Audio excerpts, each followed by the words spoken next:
तख्ता पलट के बाद बांग्लादेश की प्रधानमंत्री रही शेख हसीना भागकर भारत तो आ गईं, लेकिन अब यहां से उनका कहीं और जाना बेहद मुश्किल है।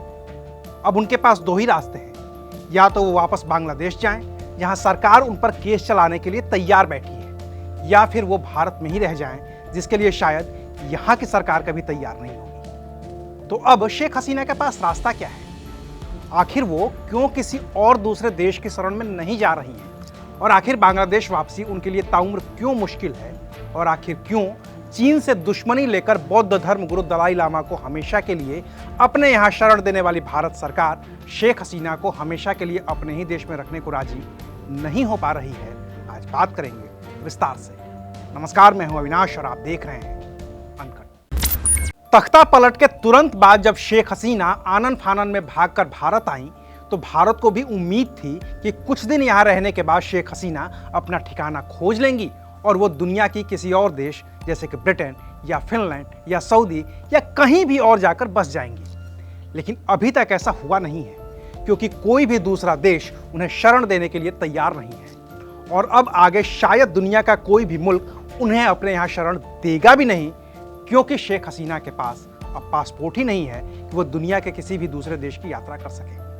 अभी बांग्लादेश में मोहम्मद यूनुस के नेतृत्व में जो अंतरिम सरकार बनी है, उसने शेख हसीना का राजनयिक पासपोर्ट रद्द कर दिया है। यानी कि अब शेख हसीना किसी भी दूसरे देश की यात्रा नहीं कर सकती है। तो उनके पास एक ही उपाय है कि वो जहां हैं अब वहीं रहें, यानी कि भारत में ही रहें। हालांकि ऑप्शन तो शेख हसीना के पास ये भी है कि वो बांग्लादेश यानी कि अपने मुल्क वापस लौट जाए।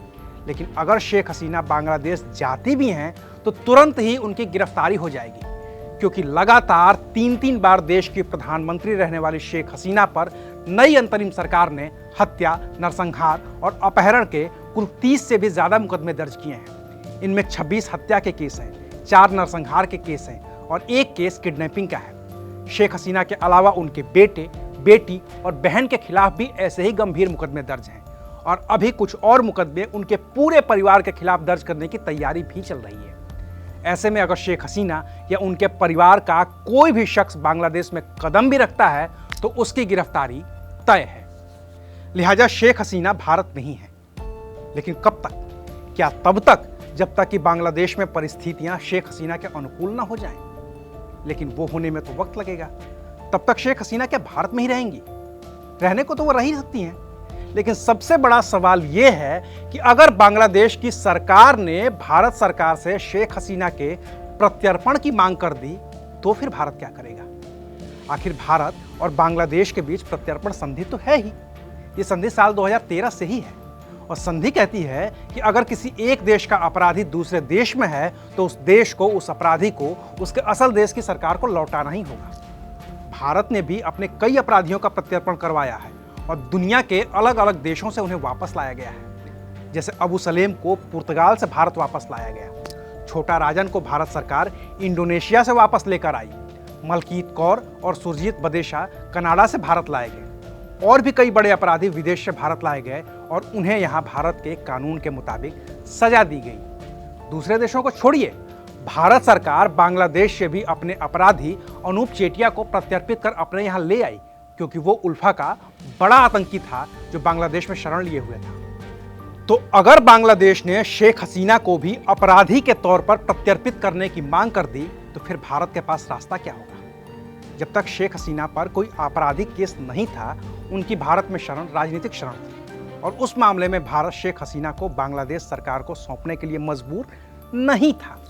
लेकिन अब बांग्लादेश के लिए शेख हसीना अपराधी हैं और अपराध भी छोटे मोटे नहीं, उन पर हत्या, नरसंहार और अपहरण के मुकदमे दर्ज हैं।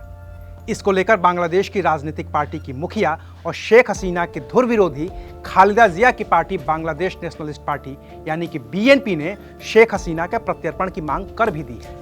हालांकि ये मांग राजनीतिक है, तो भारत को इससे अभी कोई परेशानी नहीं है। लेकिन अगर यही मांग बांग्लादेश की सरकार की तरफ से भी आ गई, तो फिर भारत को तो सोचना ही पड़ेगा, क्योंकि मामला किसी एक शख्स का नहीं बल्कि अंतर्राष्ट्रीय संबंधों और खास तौर से अपने सबसे अच्छे पड़ोसी में से एक बांग्लादेश के साथ संबंध का होगा, जिसके साथ शांति भारत के लिए बेहद जरूरी है।